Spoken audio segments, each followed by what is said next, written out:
Assalamualaikum warahmatullahi wabarakatuh. Perkenalkan, nama saya Saras Dewi Komaria dari Prodi Akuntansi semester 5 Suri. Di sini kami akan mempresentasikan hasil diskusi pada materi analisis industri dan persaingan. Analisis situasi untuk pembuatan strategi. Analisis situasi bertujuan untuk mempertimbangkan keadaan baik situasi internal perusahaan maupun lingkungan eksternal yang langsung mempengaruhi peluang dan pilihan strategi. Yang termasuk dalam lingkungan eksternal adalah faktor-faktor yang lebih luas di luar perusahaan, seperti situasi politik, hukum, sosial, ekonomi, kependudukan, dan lain-lain. Sedangkan yang termasuk lingkungan internal adalah faktor-faktor yang lebih sempit dan dekat dengan perusahaan, seperti faktor internal perusahaan, pesaing, supplier, distributor, konsumen, dan lain-lain. Industri merupakan suatu kelompok usaha, di mana produknya mempunyai kesamaan atribut dan bersaing untuk pembeli yang sama. Menurut pendapat Serto and Peter, maka ada 3 peran utama dalam analisis lingkungan, yakni: yang pertama, policy oriented role.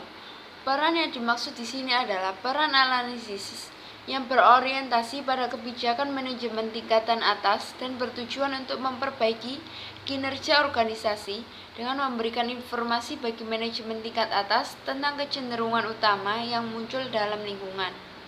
Yang kedua, integrate strategic planning role. Peran ini bertujuan untuk memperbaiki kinerja organisasi dengan membuat manajemen tingkat atas dan manajer divisi menyadari segala isu yang terjadi di lingkungan perusahaan yang memiliki implikasi langsung pada proses perencanaan. Yang ketiga, function oriented role. Peran ini bertujuan untuk memperbaiki kinerja organisasi dengan menyediakan informasi lingkungan yang memberi perhatian pada efektivitas kinerja fungsi organisasi tertentu. Struktur lingkungan. Yang pertama, lingkungan eksternal. Tingkatan eksternal terdiri dari lingkungan umum dan industri. Berikut perinciannya. Lingkungan umum adalah suatu lingkungan dalam lingkungan eksternal organisasi yang menyusun faktor-faktor yang memiliki ruang lingkup luas dan faktor-faktor tersebut pada dasarnya di luar dan terlepas dari operasi perusahaan. Yang pertama, faktor ekonomi. Mengacu pada sifat, cara, dan arah dari perekonomian di mana suatu perusahaan akan atau sedang berkompetisi. Faktor sosial yang mempengaruhi suatu perusahaan mencakup keyakinan, nilai, sikap, opini yang berkembang, dan gaya hidup dari orang-orang di lingkungan di mana perusahaan beroperasi. Faktor politik dan hukum mendefinisikan parameter-parameter hukum dan bagaimana pengaturan perusahaan harus beroperasi. Beberapa tindakan politik dan hukum juga didesain untuk memberi manfaat dan melindungi perusahaan. Faktor teknologi untuk merefleksikan kesempatan dan ancaman bagi perusahaan. Kemajuan teknologi secara dramatis telah mengubah produk, jasa, pasar, pemasok, distributor, pesaing, pelanggan, dan proses persaingan. Faktor demografi adalah ukuran populasi, percampuran etnis, serta distribusi pendapatan. Perusahaan harus menganalisis perubahan faktor ini dalam konteks yang global, bukan hanya secara domestik. Selanjutnya, lingkungan industri. Lingkungan industri adalah tingkatan dari lingkungan eksternal organisasi yang menghasilkan komponen-komponen yang secara normal memiliki implikasi yang relatif lebih spesifik dan langsung terhadap operasionalisasi perusahaan. Pelanggan, pemasok, produk pengganti, serta pendatang baru potensial semuanya merupakan pesaing bagi perusahaan-perusahaan dalam industri. Persaingan dalam arti yang lebih luas ini dapat disebut sebagai extended rivalry, sebuah pengertian persaingan yang diperluas. Kelima kekuatan persaingan di atas secara bersama-sama menentukan intensitas persaingan dan kemampuan laba dalam industri.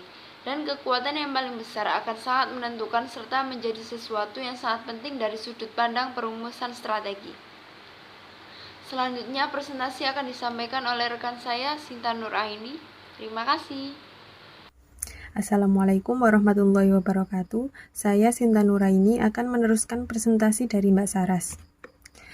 Terdapat 5 kekuatan persaingan. Yang pertama, ancaman masuknya pendatang baru, yang memberikan beberapa ancaman yaitu skala ekonomi, diferensiasi produk, persyaratan modal, biaya peralihan pemasok, akses ke saluran distribusi, dan kebijakan pemerintah. Yang kedua, tingkat rivalitas di antara para pesaing yang ada, berbentuk perlombaan untuk mendapat posisi dengan menggunakan taktik-taktik seperti persaingan harga, jalur distribusi, perang iklan, introduksi produk, dan meningkatnya pelayanan atau jaminan pada pelanggan. Yang ketiga, tekanan dari produk pengganti. Produk pengganti atau barang substitusi merupakan salah satu persaingan dari perusahaan-perusahaan. Yang keempat, pembeli biasanya membeli barang dengan harga yang murah dengan meminta kualitas yang tinggi dan pelayanan yang lebih baik. Dan yang terakhir, kekuatan tawar-menawar pemasok. Pemasok dapat menekan perusahaan yang ada dalam suatu industri dengan cara menaikkan harga serta menurunkan kualitas barang yang dijual. Struktur lingkungan. B. Lingkungan internal. Lingkungan internal adalah lingkungan organisasi yang berada di dalam organisasi tersebut dan secara normal memiliki implikasi yang langsung dan khusus pada perusahaan. Analisis lingkungan internal meliputi yang pertama sumber daya atau resource. Sumber daya manusia sengaja dipisah karena sifatnya yang spesifik. Namun sumber daya yang mereka sumbangkan kepada perusahaan adalah keterampilan, pengetahuan, dan kemampuan dalam mengambil keputusan.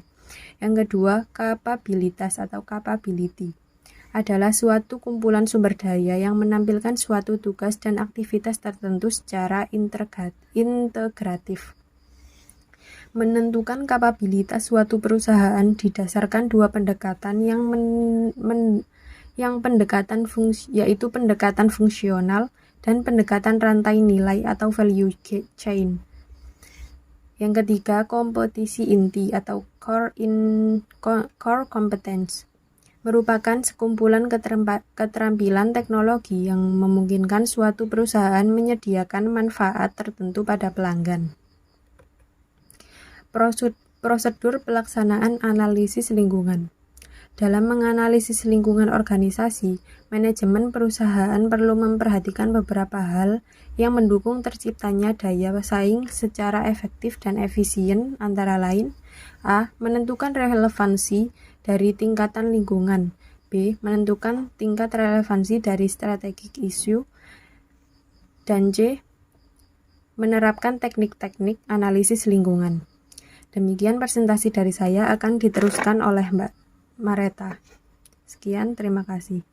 Assalamualaikum warahmatullahi wabarakatuh. Nama saya Mareta Anggraini. Di sini saya akan melanjutkan menerapkan teknik-teknik analisis lingkungan. Ada berbagai macam teknik untuk melakukan analisis lingkungan, yaitu 1. External factor evaluation atau EFE matrix dan internal factor. Yang kedua, evaluation EFE matrix itu terdapat 3 bentuk utama. Yang pertama, irregular scanning system. Yang kedua, regular scanning system. Yang ketiga, continuous scanning system. 3, yakni environmental forecasting. Evaluasi proses analisis lingkungan. Faktor-faktor kunci sukses. Faktor-faktor kunci sukses merupakan determinan terbesar sukses persaingan dan keuangan dalam industri tertentu. Faktor kunci sukses menunjukkan hasil yang spesifik yang sangat krusial untuk sukses di pasar dan merupakan kompetensi serta kapabilitas untuk memperoleh keuntungan. Untuk bersaing di pasar, tiap-tiap perusahaan punya faktor kunci sukses. Yang pertama, kemampuan inovasi produk atau product innovation capability. Yang kedua, produsen biaya rendah atau low cost. Yang ketiga, jaringan yang kuat atau strong network. Yang keempat, karyawan penjualan yang efektif atau efektivitas sales force. Selanjutnya, citra dan reputasi yang baik atau image and reputation. Selanjutnya, pelayanan yang menyenangkan atau patient service. Menyusun arsitektur strategi bisnis. Terdapat beberapa tahapan yang harus dilalui untuk menghasilkan strategi yang akan diimplementasikan, yaitu 1. Tahapan analisis strategi. Yang kedua, pilihan strategi. Itu terdapat 6 jenis. Yang pertama, strategi integrasi. Yang kedua, strategi intensif. Yang ketiga, strategi diversifikasi. Yang keempat, strategi defensif. Yang kelima, merger dan reverse buyout. Yang keenam, strategi umum dari mutual partner. Yang ketiga, implementasi strategis memiliki tahapan, yakni persiapan implementasi, pra-implementasi, implementasi, dan pasca implementasi. Sekian presentasi dari kelompok kami. Apabila ada kesalahan dan banyak kekurangan, kami mohon maaf yang sebesar-besarnya. Wassalamualaikum warahmatullahi wabarakatuh.